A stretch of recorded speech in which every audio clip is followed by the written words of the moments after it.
Pemirsa, sebanyak 15 koperasi di Kabupaten Tabanan berada dalam proses pembubaran yang dilakukan dengan pertimbangan matang dan melibatkan berbagai pihak terkait.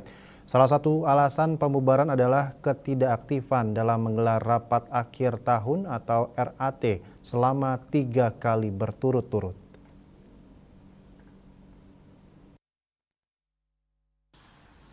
Inyoman Putra, Kepala Dinas Koperasi UKM dan Tenaga Kerja Kabupaten Tabanan menekankan bahwa proses pembubaran koperasi dilakukan secara hati-hati dengan pembentukan tim khusus yang melibatkan internal dinas dan Dekopinda. Proses ini juga melibatkan konsultasi dengan Kementerian Koperasi dan UKM terkait pembentukan tim, mengingat SK tim tersebut membutuhkan tanda tangan dari kementerian terkait. Meskipun belum ada koperasi yang berpotensi sakit berdasarkan hasil RAT tahun 2023, Dinas Koperasi UKM dan Tenaga Kerja Tabanan akan tetap melakukan pembinaan secara rutin untuk memastikan keberlangsungan koperasi-koperasi tersebut. Dalam upaya mengejar target tidak ada koperasi tidak aktif, pada tahun 2024 Dinas Koperasi UKM dan Tenaga Kerja Tabanan telah menetapkan langkah-langkah konkret.